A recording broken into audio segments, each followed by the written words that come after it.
You're listening to a Comics XF podcast. X-Men. Get it!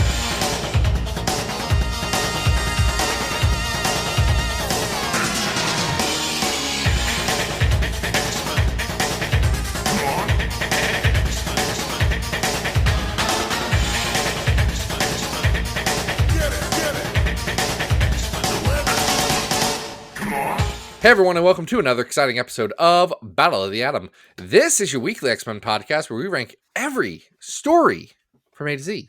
I'm Adam. And I'm the werewolf that lives inside the skin suit that was once Zach.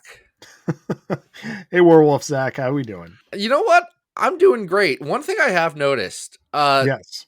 human Zach, Mm-hmm. he didn't take care of this body at all. So I'm making a bunch of changes to it now that I'm like getting comfortable in it. I'm getting him into shape. I'm making the body go to the gym, getting tatted up. All this stuff that Zach would never do. Werewolf Zach, you're looking pretty good. You're looking pretty good. I got the big guns now. You're getting tattooed? Did I hear that correctly? Or Yeah. what did you get? I didn't see this. It's a mushroom. Oh, that's I'll cool. I'll send you an Fungus actual core. picture, not a small grainy image on I our missed video. this. Congratulations on your entrance into Tattooville / It's okay. hashtag fungus core. I figured since I have already inhabited this body and this skin, Yeah. I may as well make it my own. Because honestly, it's not like real Zach's ever coming back. There's That no is more true. eggs. I've That's heard. right. I've heard that we're past the last Krakoan egg. Well, you might be mistaken. There might have been one last egg. Which I don't Are there understand. more eggs? There was one last egg, Zach. Yes. Yeah, but that egg hatched, right? It has hatched now. Yes. Lilandra was Okay. inside. Yep. Okay, but she's not. We don't have to get into it. X-Manhunt continues, people. One issue to go. Mercifully. We are not talking about that this week, Zach. We needed a refreshing break after the terrible comics of last week. So I don't know. We got a lot of compliments about that episode. Oh, the episode was great. The comics that we covered were not. So I think we just wanted to cover some stories we liked a little bit more this week. So the theme for this week is comics, and there are not that many of them, like illustrated front to back by the one, the only, Art Adams. Art Adams, a dude who directly inspired Rob Liefeld. In Yes. so much as in one of these comics has Colossus just wearing like a prototypical Strife outfit. It is a direct line. I don't think people realize this as much, but there is a very direct line between the illustration styles of, say, Michael Golden to an Art Adams to the Image crew. Because, a lot of the hallmarks of Art Adams' style, I think people don't think about this as much because Art Adams' style is a little more cartoony than some of the Image creators. But if you look at the line work, the costume styles, the storytelling, a lot of it comes back to Adams and what he was doing. Well, in you these say books. like the Image creators, but I would argue that a Larson or a McFarlane definitely has some of those more cartoony elements of Art Adams built into their style. Sure. Yeah. I mean, I think what you lose is like Art Adams definitely has he has some manga influence, some like early manga stuff, which I think still gets carried through. Mhm. Not as exaggerated, but it's still there. And then a little bit of European like Mobius type influences in his line work. And I think that specifically gets dropped in.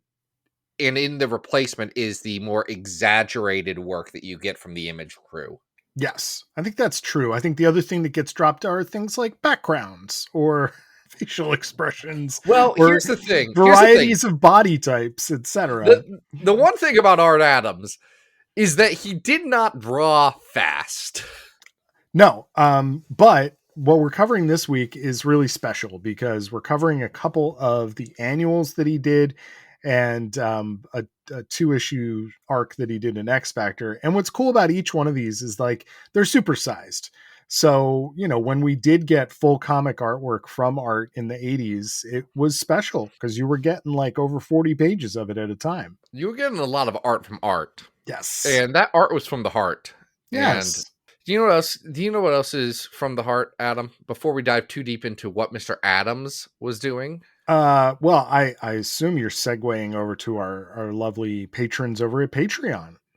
The fantastic patrons over on Patreon, some of whom, and I'm not going to name names, but some of whom are just fine to give us their $5 a month and not even reply to DMs that we're sending them about what comics they want us to cover. Yes, listeners, and we know there are many of you.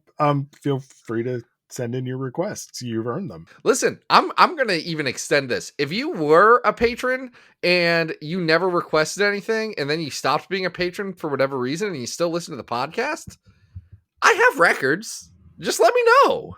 Like we'll cash that check. It's fine. You spent it. And more importantly, for those of you who how do you say have not dug deep down into your hearts and pocketbooks and tossed a couple of coins into our coffers, you can be like the fantastic folks on patreon.com/Battle of the Atom. Go to that URL and show us the love and the support for all the stuff that we do. Don't you care about us? Don't you love us? And thank you to everybody that reached out. There was a really nice influx of feedback from last week's Rob episode, and you were very kind. So thank you so much. I hope that we're as good this week. So Zach, where are we beginning on this Art Adams quest this evening? Well, Mr. Rec, we are starting at Uncanny X-Men Annual number 10. This is an annual that is deeply important to read if you want to know what's going on in the world of X-Men, as is the New Mutants annual that comes right before this. And brother, if you don't, you're going to be very lost during the Mutant Massacre about who these new chuckleheads are. Yeah, it's an interesting thing because I think chronologically this is a little confusing because this also introduces Longshot to the team, who does not appear in the Mutant Massacre, and yet this story does take place before the Mutant Massacre, so that we have a pretty good idea of what's going on. Just don't overthink it. Don't worry about it. It's fine. It's what it is. You just have to let it go. This is by the Mont himself, Christopher Claremont, our friend. Yeah, heard of him. Mr. Arthur Adams is here, and they are introducing Longshot to the X-Men. I just want to point out before we go any further in the story that Art Adams' style does vary a little bit depending on the inker that is assigned to him. Sure. And here we have one of my favorite combos, which is Art Adams with Bob Wyacek. So I just wanted to note that before. Now, you were saying about Longshot. I was saying that Longshot is here. Oh, he makes quite the entrance. He makes an entrance. One thing I'll say about Longshot in this comic is Chris Claremont, in the same way he would do with Excalibur, just assumes that you've read all the comics that he's read. Yes, there is immediately the assumption that you have read the Annie Nocenti and Art Adams Longshot miniseries, because not only is this introducing Longshot to the team, but this is very specifically a Mojo story. It is. If you don't know about, well, here's the thing. If you don't know about Mojo's deal's pretty clear in this comic. Yep. Like from Jump Street. He's a weird television producer guy. That's it. They've got it down. Longshot's deal, deeply just bizarre if you have not read those 6 issues. He's just this dude that shows up, and Kurt's like, man, this guy's only got 3 fingers. That's weird. And Wolverine's like, you have 2 fingers. What are you... When I say he shows up, he teleports into the danger room.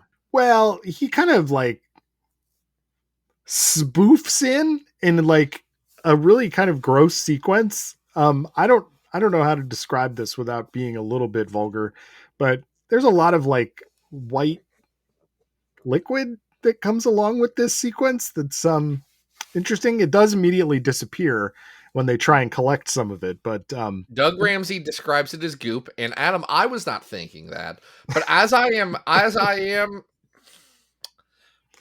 yeah, I'm looking at the pages right now. They could have gone with a different color. They could have. coloring something. choice they could have done.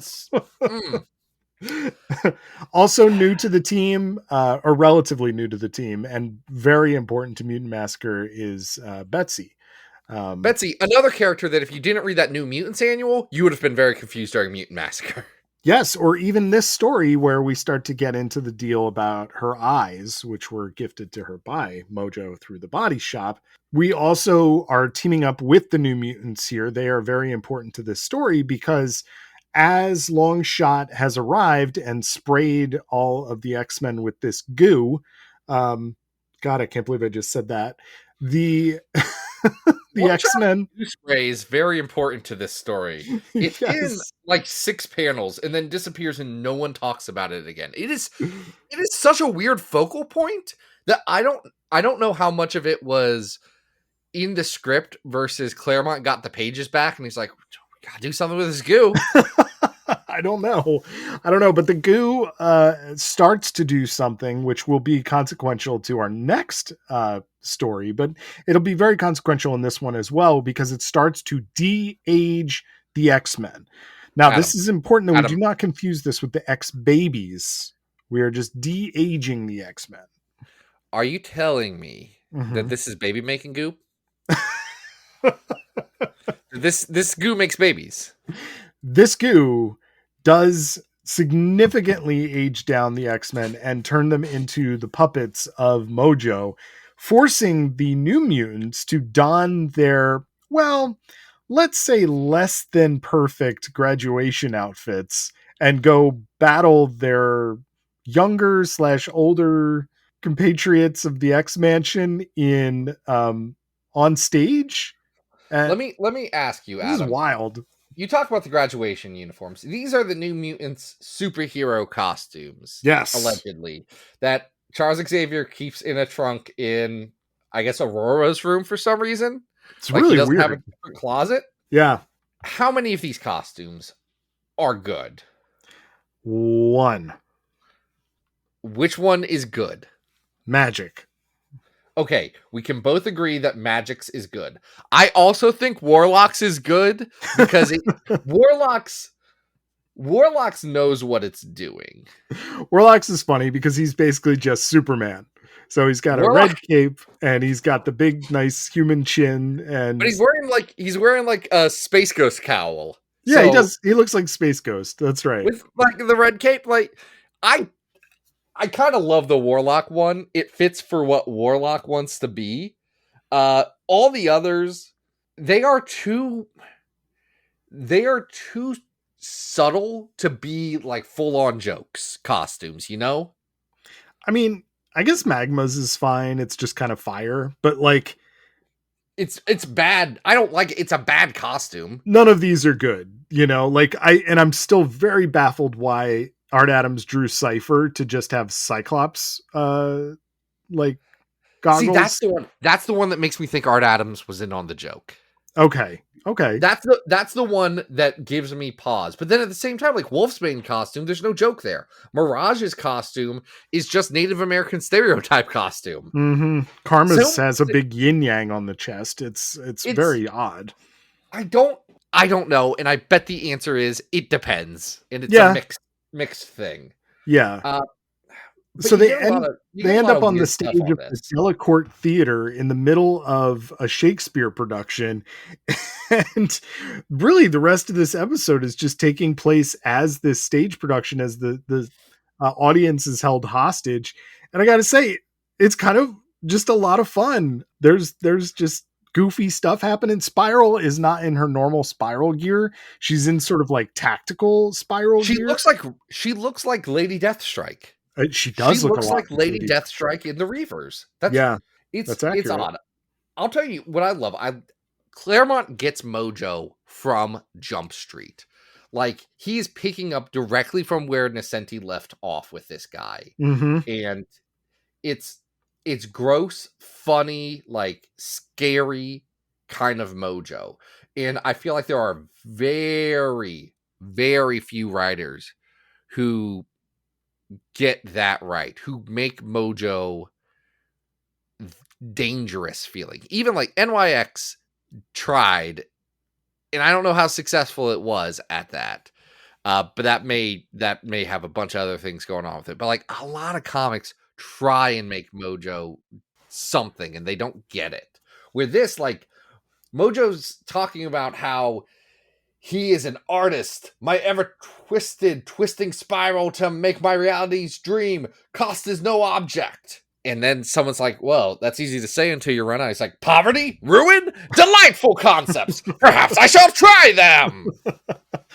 Yeah, and he's, basically really excited at the prospect of, slaughtering the human audience and sending these X-Men, controlled X-Men against the New Mutants for the sheer enjoyment of not only himself, but his own Mojoverse audience. And because he's not just talking in puns about TV. That's the thing. Yes. He's playing with the same concepts of like entertainment, but also being dangerous about it. Yes, and there is a lot of fun to be had here in terms of the X-Men realizing who they are until eventually everybody teams back up. Rogue at one point tries to absorb Mojo and his powers and finds it too much. His abomination goes on forever.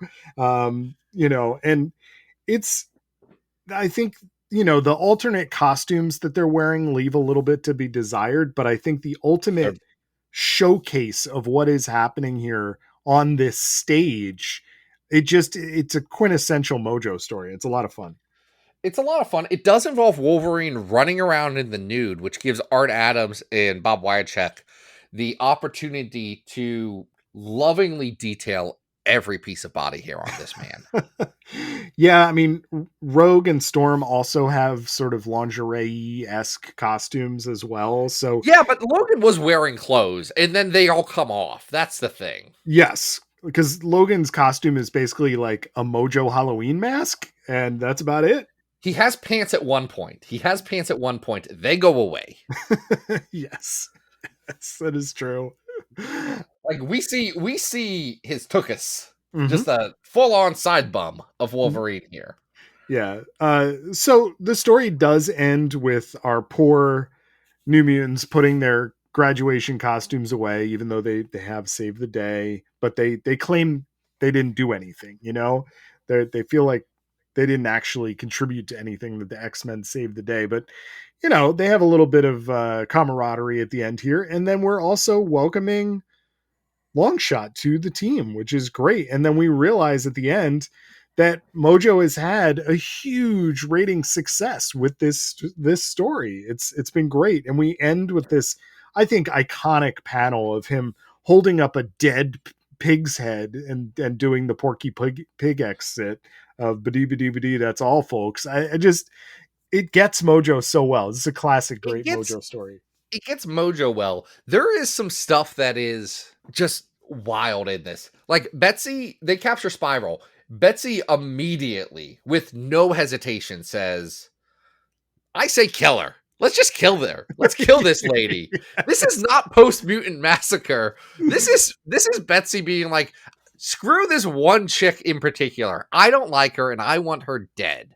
But we're also getting Spiral saying like, if I just get it right, I can overthrow Mojo. Like there's all of the little things that are hallmarks of these characters that are fun. I think Spiral could be more of like a Starscreamy character and Mojo. Here's the problem with Mojo in general. And I know we've talked about this on other episodes.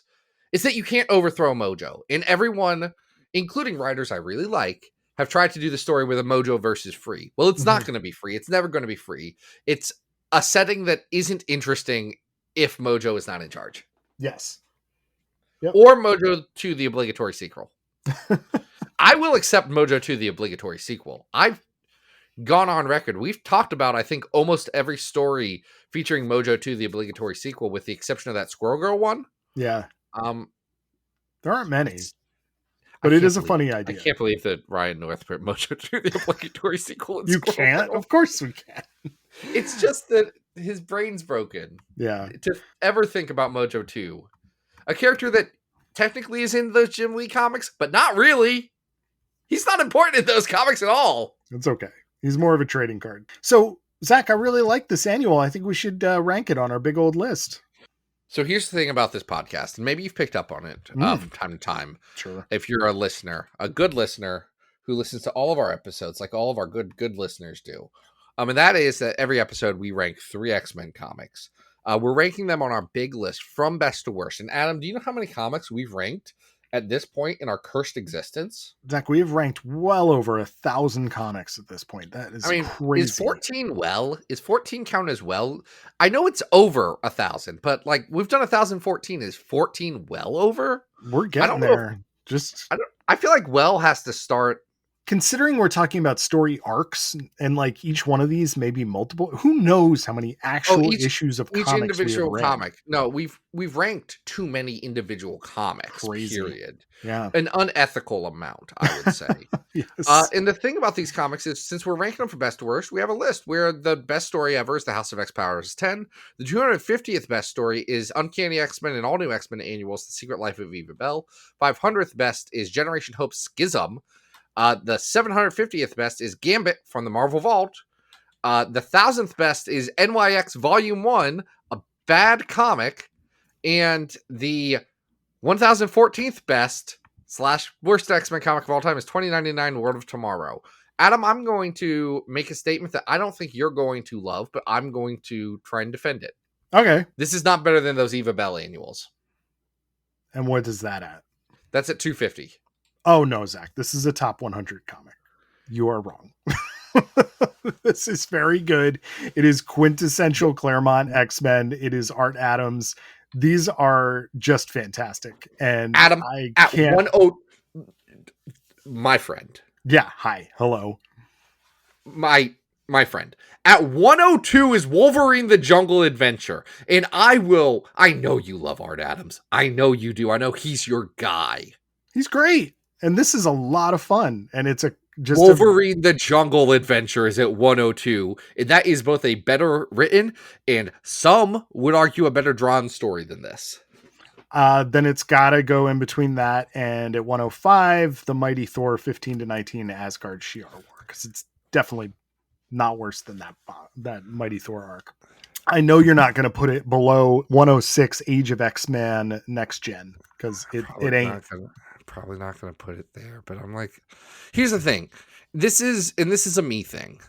Okay. I kind of don't care about any of the annuals. Like the Claremont annuals, I feel in general are some of the worst stories from a storytelling perspective in his entire X-Men run. Oh, see, I have a completely different opinion about the annuals, and that is that especially the Art Adams annuals that we'll talk about today are particularly special gems that are the kind of stories that just are so like special to that time. Like you would never get a book like this now. You would never get an artist showcase doing 40 plus pages of something really fun and exciting and feels almost like an entire mini just jammed into one thing. I don't know, man. I think you're giving this way more credit than the actual story is. That's all I'm thinking. I'm just looking. All right. I mean, if we want to compare it to another Art Adams, at 139 we have Mojo Mayhem. We do. I mean, I think this is better than this. This is like classic New Mutants, classic X-Men. You think this is better than Mojo Mayhem? I mean, they're similar. I mean, they are Mojo stories. I don't know. Like this stuff for me is like quintessential X-Men. So I'm interested to see that you really want to put it that low. You know, I don't even think it needs to go like incredibly low. I just like at 190, like 194, Gambit and the Externals. This is better than Gambit and the Externals. This is better than Gambit and the Externals. I agree. That's a good way to look at this. Is let's find places we agree and find our good ground beyond that. Here's what I'll say. I do think that this is better than... Okay, I'll say this is better than Age of X-Men, Marvelous X-Men. A flawed comic that I really enjoy. Heck, I'll put it above Extremists. I like Extremists. This is where I struggle. And this is, again, a comic I really love. One that I think, as the years go by, is too low on our list. And that is Captain America 367, That Time the Magneto Put Red Skull into a Hole.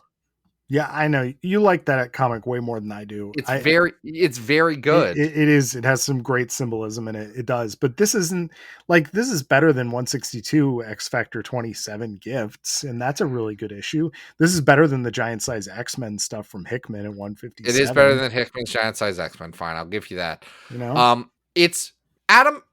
Is this better than Resurrection of Magneto to you? yes. Because that's another comic that I think is too high. Yeah, I love this comic book. I love all of the. Remember, Zach, remember the top 10 Asgardian Wars is up there because I know love Asgardian Wars. These standalone Art Adams stories are like so pivotal and important to me. So, you know, if it has to be for you below Mojo Mayhem, I mean, that's fine. I could deal with that. This isn't just about me. This is about us.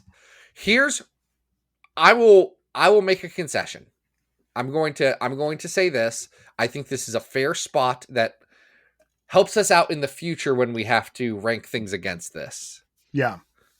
I think this is better than Zebwell's Hellions 1 through 4. Yes. In fact, actually, I'm looking up the list. I was going to say Further Adventures of Cyclops and Phoenix. I like Further Adventures better, but I know that you wouldn't. I would say put this. Here's my ceiling. The hardest ceiling that I can have. See, you talked yourself down. I'm talking myself up. Okay. The hardest ceiling I have is Fallen Angels at 113. Okay. I love Fallen Angels so much. I do too. I have a framed picture of Bill the Lobster in my room. I love Fallen Angels too. So do we want to just put this right below this at 114? Yes, that puts it above the Hickman New Mutants. Yeah, that's appropriate. It's fine. It's fine.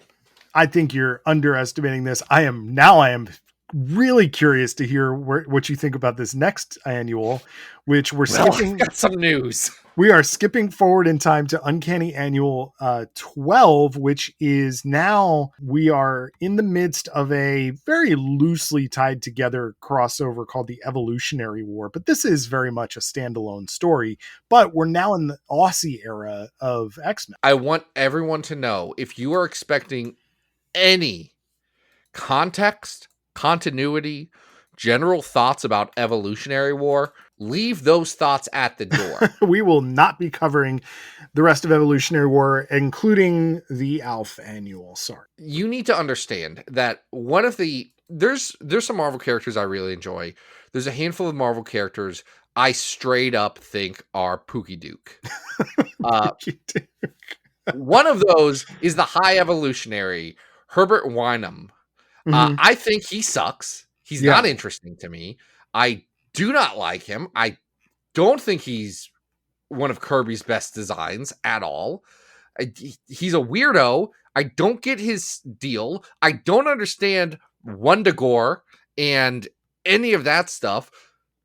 I don't understand his Animal Men, and I don't understand or like how every time he appears, he makes continuity worse. And also, this may be a controversial statement for some people, and I don't care. I thought Guardians of the Galaxy Volume 3 sucked.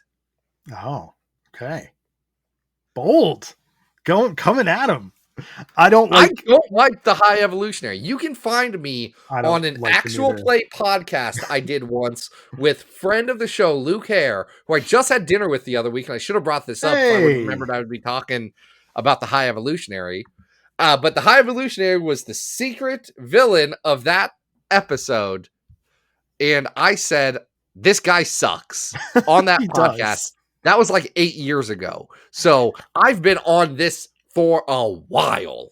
Listen, I'm not going to argue about that. What we're very lucky in this particular adventure is that the High Evolutionary is not the focus of this particular comic, despite his name being on the banner masthead of this issue. He's in a lot of this comic. He is a character in this comic that serves a plot point, but it's not the focus of the story. This is a Savage Land adventure in which the Aussie X-Men go to the Savage Land, find it barren, and learn that it has been destroyed by a character we think is Terminus, but actually turns out to be Garak, the Stone Man. But Garak doesn't know what he's doing. He's like kind of possessed. It's a whole thing. Yes, he is inside the giant robot.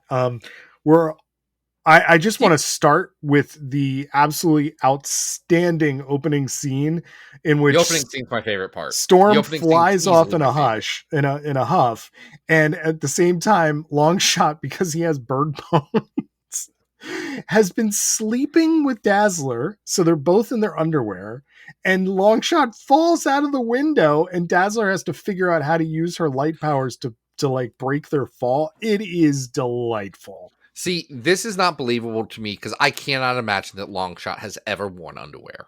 Oh. He does not seem like a gentleman that he's going full commando all the time. He's got those That's my leather feeling on pants and- Longshot. Yeah. Like Dazzler, and I think this is just fantastic. Like very good visual storytelling of everything.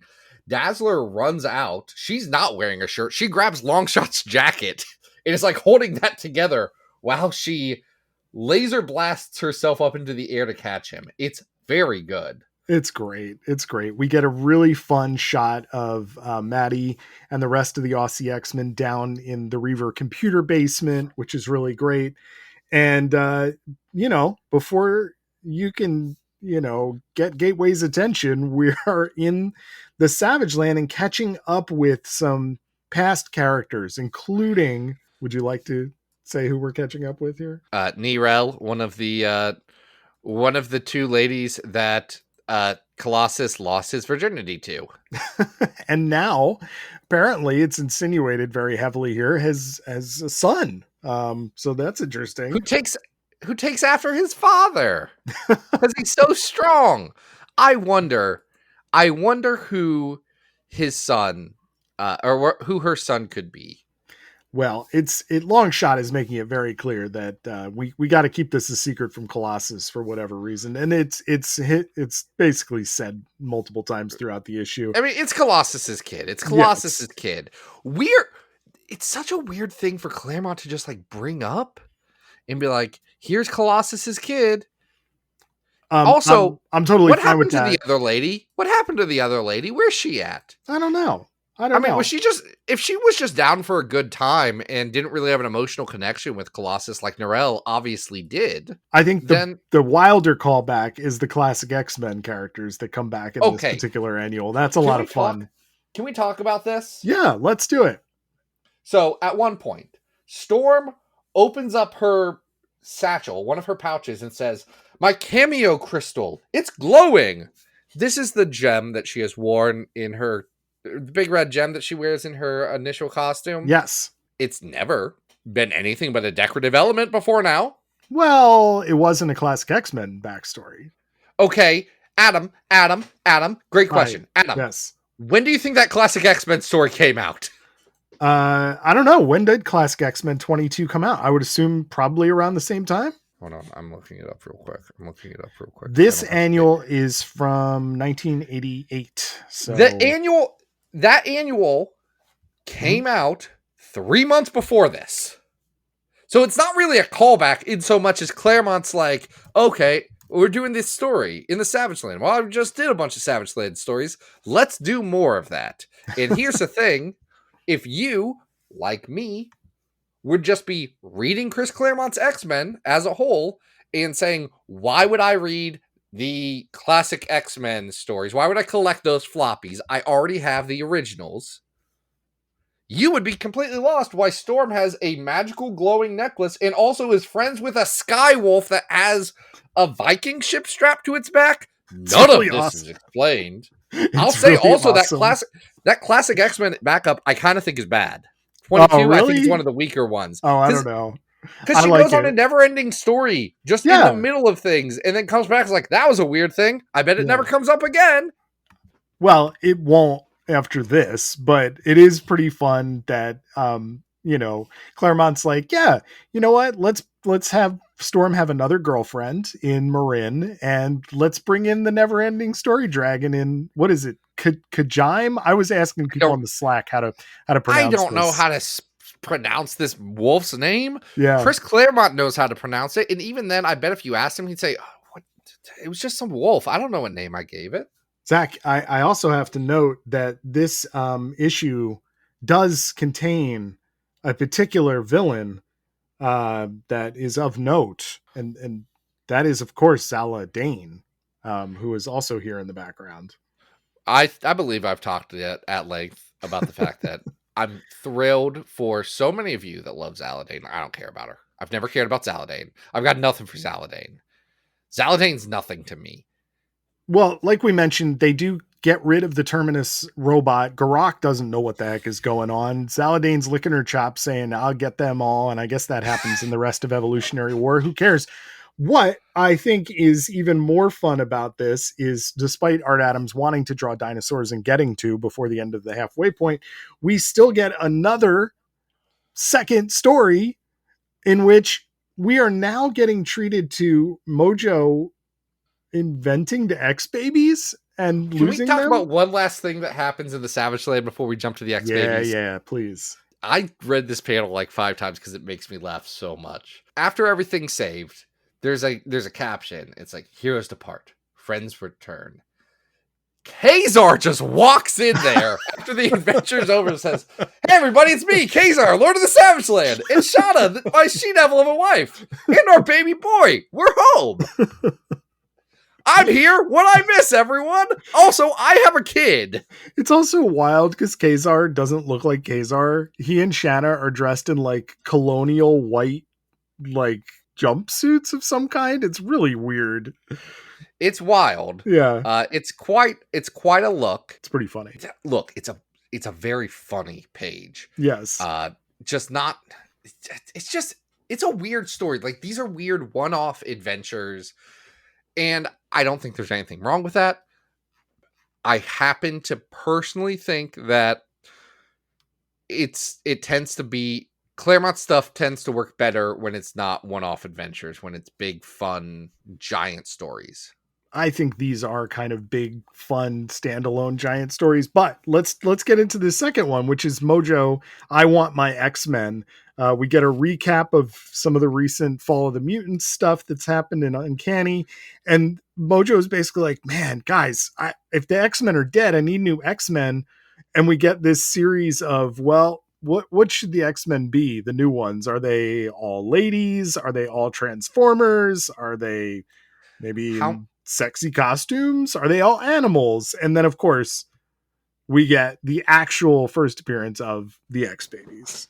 How much? This is the point where I think I don't want to imply what the author was going through at the time, but this is 1988. Fall of the Mutants has already happened, and the X-Men have gone through the Outback era, which at the time, I think it's very well remembered now, at the time was a little bit mixed in terms of general reception. It was something different. That is true. At the same time, you have the comics industry changing, where X-Men, for a bit, is not the biggest thing in the world. You had Frank Miller on Daredevil and The Dark Knight Returns and Watchmen and all of these things by this point that are really pushing comics in a different direction. And, even Major Domo is talking about, hey, since then, your ratings have been dropping and they have no sign of anything changing. Sorry, darling, you're no longer number one. And I don't know how much of this is Chris Claremont looking at this and being mad at editorial conversations, because Chris very obviously does not want to do the X-Men comics everyone else wants him to do. And I love that for Chris. I mean, to your point, the actual X-Men creative team appears in this Mojo story as working for Mojo. So Chris Claremont, Art Adams, Annie Nocenti, I think Tommy Orrs, like they're all just standing here. Tommy Orrs is here. Bob Harris is right there. Yeah. I love how Tommy Orrs says, how about less words? It's amazing. Have you seen, I forget what this was. It was in, have you seen the Chris Claremont Lone Wolf and Cub parody that they did? I don't think I've seen What that. No. I'll have to send it to you. It is Lone Wolf and Cub, but instead of the Cub, it's Chris Claremont, and he defeats people by writing a huge amount of dialogue that takes them off of the page. Oh, that's amazing. It's very good. It's very good. I do want to note that while this is this sequence is probably inspired by the popularity of licensing comics and Star Comics, and it's clearly making fun of things like that. I also do have to wonder, what this is like the second time that Chris starts to lean into the de-aging thing with his characters, and I just have to wonder what Claremont's deal is with this, because he does really lean on it and go back to it multiple times. We got the de-aged X-Men in the last annual. We get the X-Babies, who will be an ongoing feature. We get Storm being de-aged later, and it's like, Chris, what's up with that? Chris What's Claremont up with that? loves a body transformation story. Yeah. I do feel like this one is less of a body transformation story and more him looking at Muppet Babies and all the stuff that was going around that. I mean, like, making things more commercially viable and be like, fine, you want the baby X-Men? I mean, like, Simpsons does this joke. Years later, Simpson does Watchmen babies in V for Vacation. That's pretty funny. I remember watching that episode live. I did not get most of the references. Do you think I knew who Art Spiegelman was at the time? No, I did not. Well, I am very glad. I do think of him saying "Mouse is in the house" pretty frequently when he puts on a mouse mask to fight. It's pretty great. So I love this annual. I think it's great. I'm getting the sense that you think it's more disposable. I think this is an incredibly disposable annual, and I would not go back and read it if I had to. I will say the one other thing, I did skim through the High Evolutionary. I just skipped that. Hey, that's got Bova in it. That just shows Wanda and Pietro getting born. Okay. That's Bova the cow lady? Yes, Bova the cow lady. Yeah. Cowards of the Marvel Cinematic Universe for not including Bova the cow lady in Doctor Strange in the Multiverse of Madness. Yeah. Easy. Another bad movie, just to be clear. And I think that's more of a popular consensus. I don't know what consensuses are these days. But that movie was just like, my wife thinks that that's one of the worst movies she's ever seen, period. It's not very good. Here's what I'll say. I don't think this is as good as the other annual, and I don't think this is as good as Mojo Mayhem, but I'm working my way down.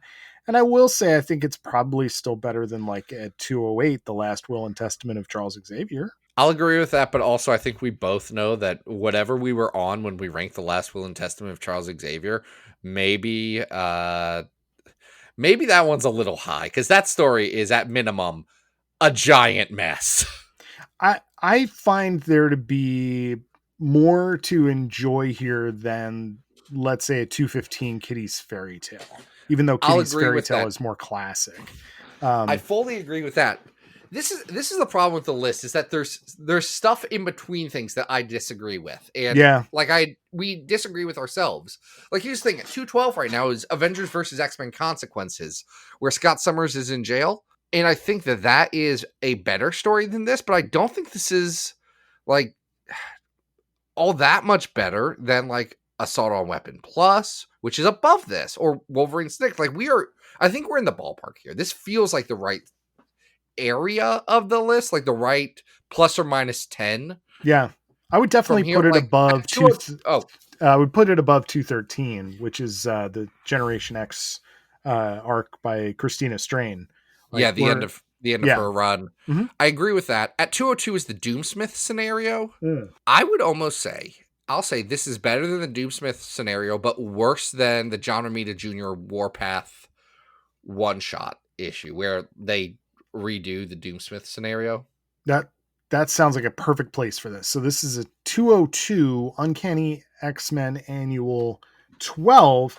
And the last one we have for you chronologically in Art Adams' career is a two-issue arc of X Factor, which for a long time I didn't even know this existed, because this happens almost immediately after Inferno, and it is a very odd story.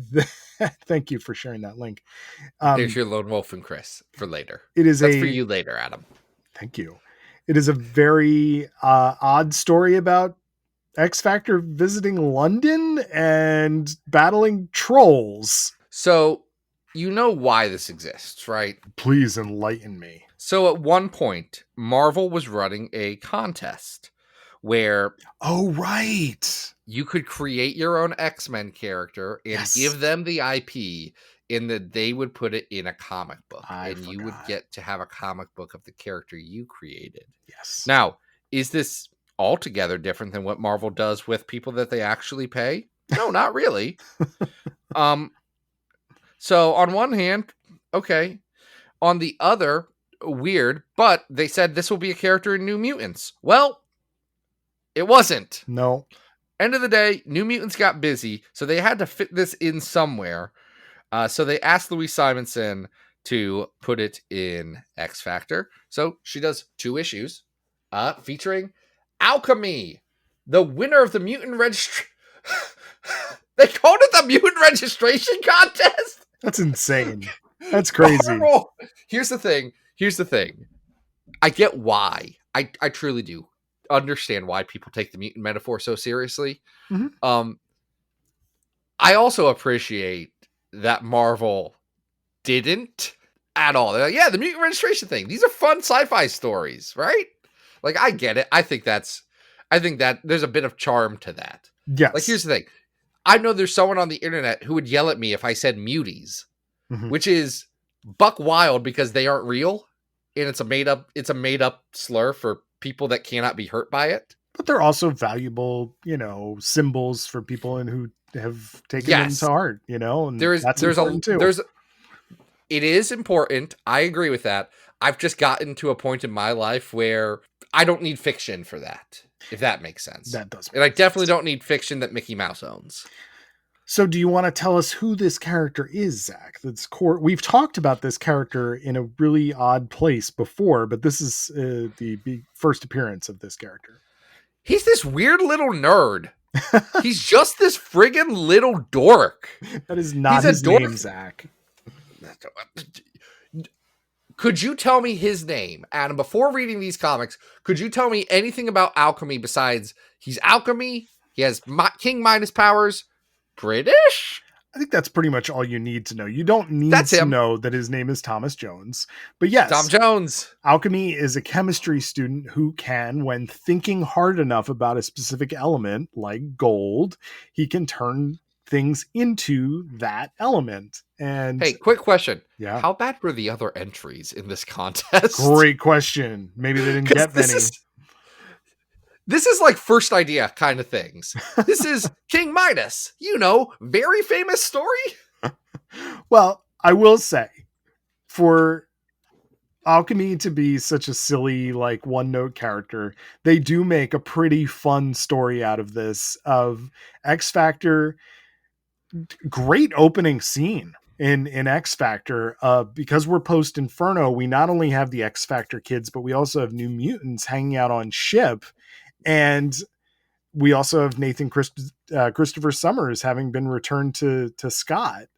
So we're getting a little bit of that epilogue stuff. There's a great sequence where Boom Boom is flirting with Sam and throws a time bomb at him, and it has to get bounced around by Beast, Skids, and then Cyclops. I mean, just great visual storytelling. You will never hear me say a bad thing about Louise Simonson writing Boom Boom. Yeah, it's great. Boom Boom might be Wheezy's best character that she ever, like, I guess she didn't create Boom Boom, but I've read those Jim Shooter comics. So Wheezy created Boom Boom. I think the only argument against that is John Henry Irons. Steel from the movie Steel featuring Shaquille O'Neal. Yeah. Mm-hmm. I don't have anything else. Are you saying that because Wheezy was involved in the creation of Steel? Yeah. Did you not know that? Yeah. Well, she was, Triangle Superman, right? So. Yeah, she was. Yeah, it was. He was her Superman. Sure. When they had the 4 Superman, when there was this coming of the Superman. Yeah, but when she designed Steel, she wasn't like designing it with Shaquille O'Neal in mind. No one was designing John Henry Irons with Shaquille O'Neal in mind. But speaking of Steel, I haven't even read a lot about John Henry Irons. He's just a really cool idea. Sure. So X Factor travel with child, great parenting They do London. Comment on, is this good parenting? Yeah, but they are legitimately worried about leaving him in the custody of the other children, even though they have little baby Ileana with them too, which is, like Okay, weird. Anyway, Okay, but that's for a different plot. That's for a different book to sort out. exactly. And what's fun about this is just that Wheezy uses this as an excuse for Art Adams to draw the Troll Associates, Fi, Fei, Fee, Fo, and Fum. One of whom just happens to be a shapeshifter, so that Art Adams can also draw lots of dinosaurs and creatures, which he loves to draw. And basically the trolls want Alchemy because, and I love this, I do love this, they want him to make enough things gold to collapse the British economy to return it to a time of magic. I mean, that's pretty great. Okay, so there's a couple of things. One, they're doing a reverse Goldfinger, and I can appreciate that. On the other hand, Britain had not been on a gold standard since, I want to say, 1931. I looked this up today just to make sure I was aware, but it was pre-World War II. They were off the gold standard. Even beyond that, I can even accept that, hey, maybe Wheezy knows this, and she's trying to make the trolls kind of dumb, like their plan won't work if you know basic economics. I don't know. I can accept. Part of me thinks that they think that this is the way money works because money's a made up concept. So I get it. Other part of me thinks trolls are pretty dumb.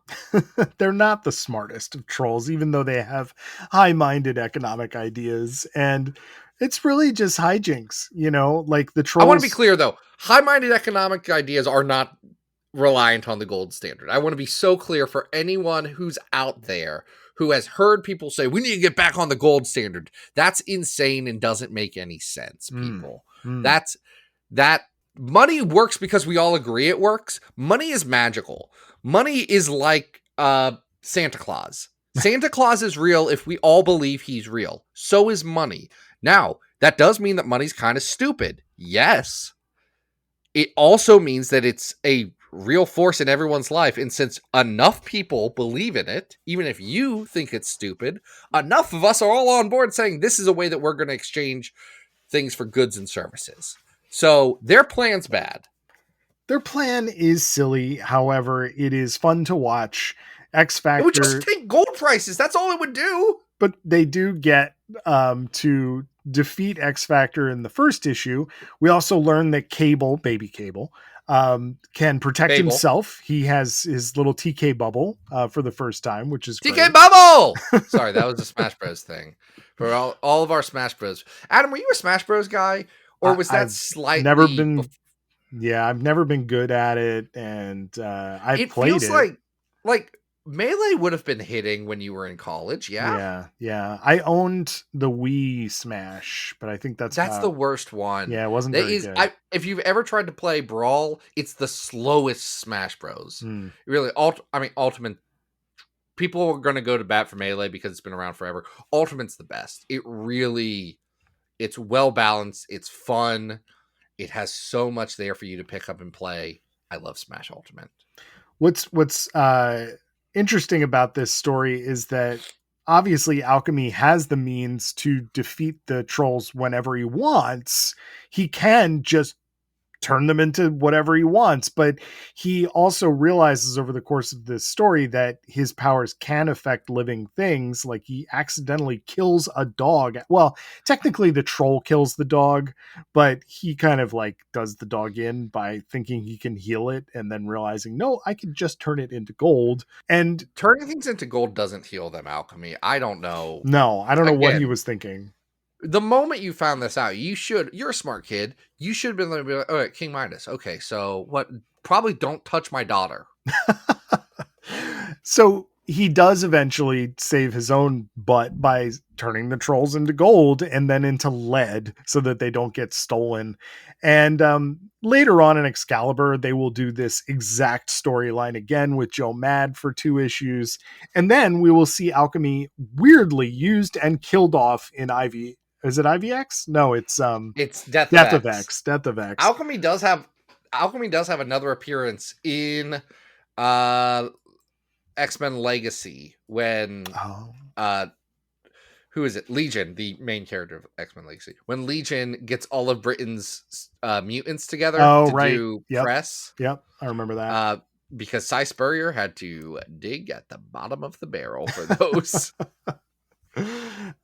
I enjoy this quite a bit. It's silly lark, and I enjoy Art Adams getting to draw things like giant octopuses and dinosaurs and trolls. And is it the most memorable? No, but is it way better than, like, unfortunately, at the end of this, they proudly announced that Paul Smith is coming on the book, and I'm like, that sounds great, except then you realize it's for Judgment War, which is not one of our dudes out there stories. love Judgment War. It ain't me, but there's dudes out there that love Judgment War. Yeah, so I think this is a lot of fun. I don't think it's nearly as good as the other two annuals that we were just talking about, though. I agree. This is Art Adams looks great. Look, his detailed line work is fantastic. It is so much fun to read his stuff. His character, we haven't talked about it a lot, but like his character acting, especially with the New Mutants and especially with Warlock. It's great. When he gets to play Warlock. Yeah. It's so fun. I really do. I want to like more Art Adams comics than I do. Is that weird? Like, I love and respect Art Adams, and I never love his X-Men comics the way that I want to. And I don't know what that says about me. Might be a you problem, but I don't know. I mean, what's interesting about this is that we don't ultimately get that much. I mean, like, in total, Art Adams has only drawn, I think, less than 50 total issues of Marvel Comics in his entire career. So, like, the rarity of it does make some things like this more special, but you know, like, the story is still just kind of like a throwaway gag. It's off the top of your head, do you know what the last comic that Art Adams drew for Marvel is? Wasn't it like a Guardians thing where he did a couple pages? Guardians Team Up, yes! Yeah, I remember checking that out. Guardians of the Galaxy Team Up. It's not a good comic. Actually, Marvel Wiki claims he did something for Spider-Verse. Let's see. He did one. Looks like he may have done a story in this. Did he do a Spider-Verse thing? Really? Maybe it was just a page or something. I'll have to take a look. Or covers. It may have just been covers. Because the last I saw, he was doing Guardians. He did that Guardians Team Up. Now he is listed as a bunch of covers. He is listed as one of 6 pencilers for Spider-Verse Volume 3, Number 1, that came out in 2019. So clearly, again, these are not full issues of comics. So even X-Force 42, we did not mention that he's being inked here by Al Milgrom, who brings kind of a different flavor to Art Adams' style. By the end of 42, Al Milgrom is doing like full panels. You know, you can tell that the sketchiness of what Art was serving up to him was not, he wasn't like getting it completely done by the end of it. You know what I mean? So, right. Like, the guy takes a long time to make incredible work. And so that's really why the work is limited, and that scarcity makes it more exciting. I would argue that he doesn't take a long time. He takes as long as it needs, and comics just run quicker than Art Adams. I would agree.